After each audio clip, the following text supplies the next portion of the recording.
What if the version of you they loved was just the version that didn't make them uncomfortable? What if your identity wasn't yours, but a performance you mastered to avoid abandonment? You stayed sweet, you stayed small, you stayed silent. Not because it was true, but because it was safe. But what happens when the role no longer fits and the script starts to rot in your throat? Let me ask you something real. Who are you when no one is watching? Who are you when no one needs something from you? We were taught to survive through performance. Caretaker, peacemaker, overachiever, good girl. Roles rehearsed so well we began to forget it was theater. But survival isn't the same as selfhood, and eventually, your soul starts to suffocate in the costume.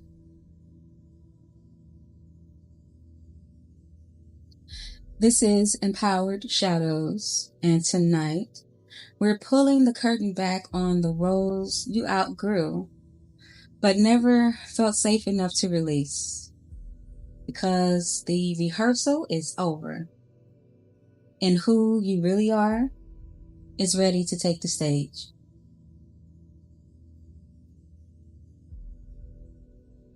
The roles you didn't choose but had to play.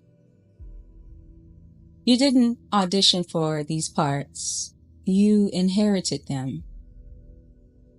The one who fixed, the one who smoothed things over, the one who stayed quiet so the room wouldn't explode. The one who worked twice as hard to be taken half as seriously. You weren't performing for applause. You were performing for protection. And it worked. It kept you included. It kept you needed. It kept you alive. But survival roles aren't meant to become your identity. Because the thing about performing for love is you really never know if you're loved. Only that your character is. You start to wonder, will they still choose me if I stop being what they expected? If I said no? If I didn't soften every truth? If I didn't laugh to make things less heavy? You start to realize the version of you they cling to is the version that doesn't inconvenience them. Not the real you, the rehearsed you. The one who learned that authenticity was a risk you couldn't afford to take. And the longer you wear that role, the more you forget what your own voice sounds like. But underneath the lines, underneath the mask, she's still there. Not the fixer, not the forgiver, not the good girl, the real one. The real one waiting to be remembered. Performance as protection and the cost of staying hidden.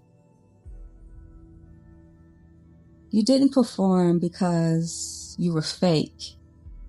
You performed because it felt safer than being fully seen. Because being seen meant being judged, being rejected, being punished. So you became what they could accept, smaller, softer, more helpful, less complicated.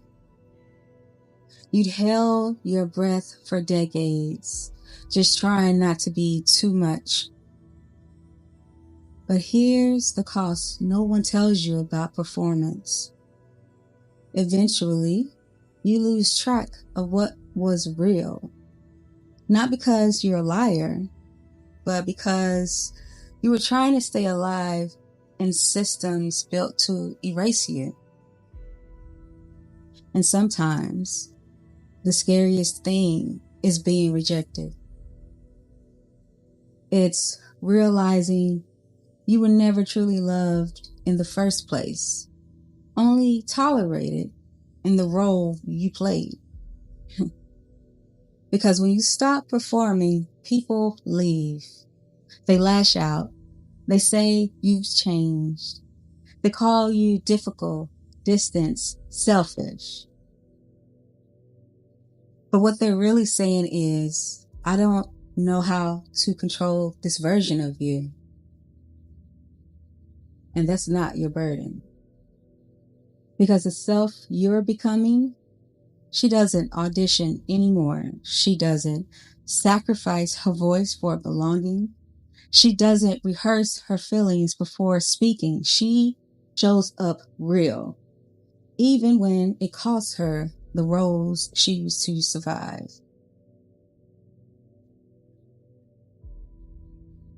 You can stop auditioning now. You've played the part perfectly. You memorized the lines, smile at the right time, softened your tone, dimmed your intuition.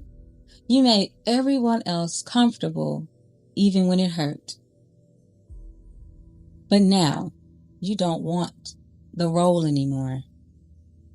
Not if it means losing yourself again. Not if it means filtering your truth to be accepted. Not if it means performing healing instead of living it. You don't need to be the fixer. You don't need to be the strong one or the peacekeeper in a war you didn't start. You are allowed to stop rehearsing. Because the life you want can't be built on someone else's script. You weren't born to be everyone's relief. You weren't born or meant to be easy to manage, quiet to love, or small enough to carry. You were born to be true, to take up space without apology, to speak with the fullness of a voice that was once silenced for survival. And the people who only knew how to love the version of you who dimmed her truth, they never really loved you. Just the control your performance gave them. But now that that silence has cracked, the real you is ready to speak. Not as a role, but as a reckoning. When the role falls away and you finally breathe, it feels disorienting at first. Like losing a job you secretly hated but depended on. Like walking off a stage after a lifetime performance and realizing you never rehearsed who you really are. There's a grief. Grief for the time you spent being what they needed. For the praise that only came when you were convenient. For the moments you knew you were lying just to keep the connection. And underneath that grief, there's fear. Because if you're not the good girl, not the strong one, not the one who fixes everything, who are you now? It's okay if you don't have the answer. That silence you hear, that's the space where your truth will rise. And yes, people may leave. People will leave. Let them.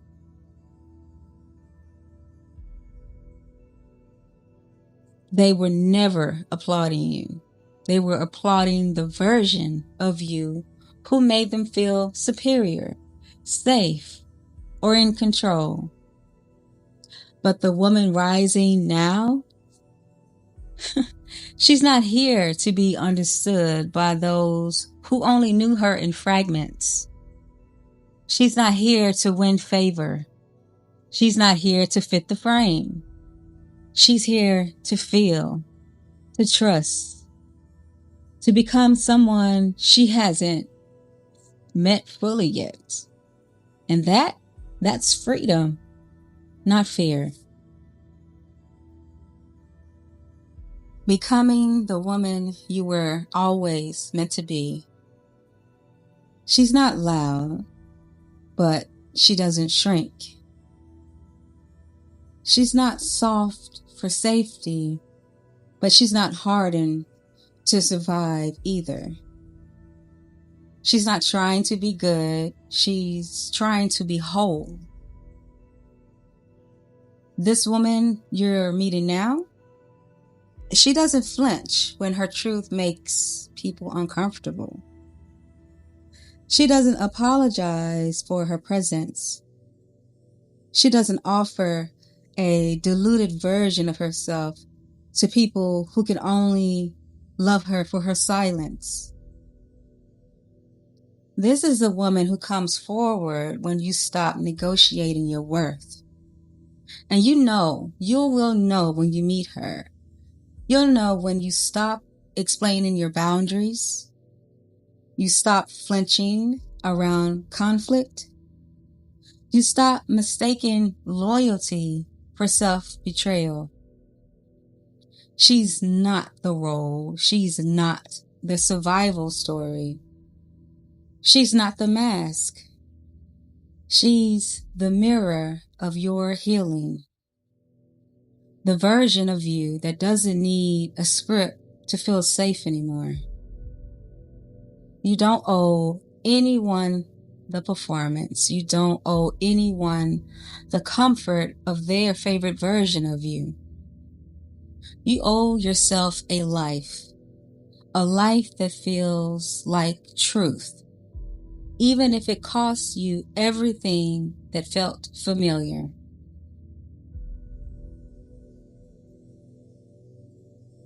Don't be an accessory to your own spiritual death. Now that you've woken up, they'll try to put you back under. They won't use chains. They'll use comfort, memory, guilt wrapped in nostalgia. A soft voice saying, "But you used to be so sweet." But the version they're mourning, she wasn't alive. She was surviving. She was starving in silence. What they miss isn't your soul. It's the role. The one who contorted herself just to keep the peace. The one who played soft so no one else had to face their own sharpness. But that version of you died for a reason. And if you resurrect her now, just to keep the peace, just to feel loved, just to make others more comfortable, you're not being kind. You're becoming an accessory to a spiritual crime. Your own. Every time you abandon your truth to make others feel safe inside the illusion, you bury yourself. And this time, you know better. You know better. You know what the coffin feels like. You know how betrayal tastes when it's your own voice doing the silencing. Don't put yourself back on the altar to resurrect someone else's comfort. This is life or death. Don't let Don't let their longing for the old you be the spell that sedates the woman you fought to become. This time, when they test you, when they tempt you, when they beg you to return to the character, choose your breath. Choose your name. Choose your fire. Choose your life. You already died once. There is no going back.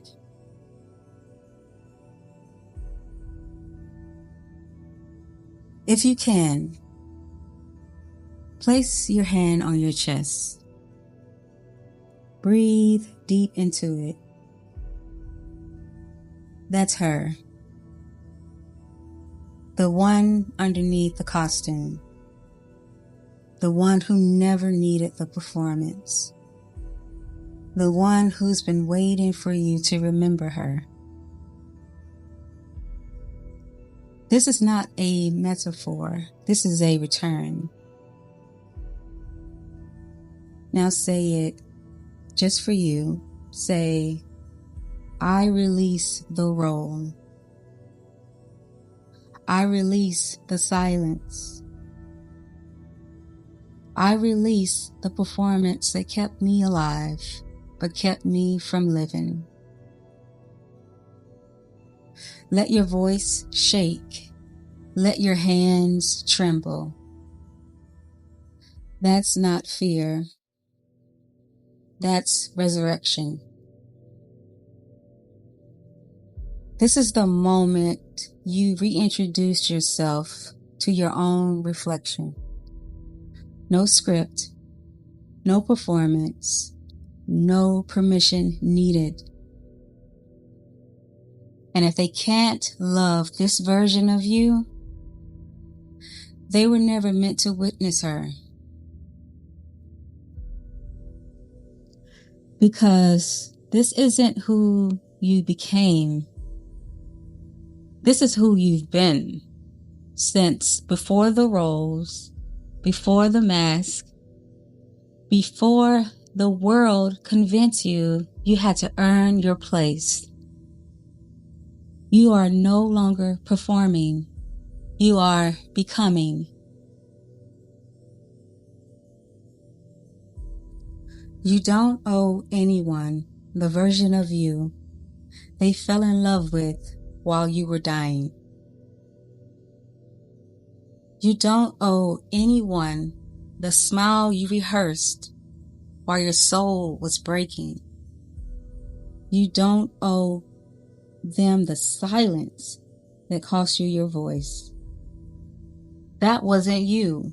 That was survival. And now, the mask has melted. The stage has burned. The act is over. This isn't your comeback. This is your arrival. You are not a role. You are not a reaction. You are not a placeholder for someone else's piece. You are the truth that refused to stay buried. You are the voice that broke the spell. You are the sacred fire that knows peace without authenticity is spiritual death. So let them mourn the character. Let them miss the version of you who lived to make them comfortable. Because you didn't come back to life just to die in someone else's story. You are not here to rehearse. You are here to rise. And your light will never have to audition again. This is Empowered Shadows. Thank you for listening.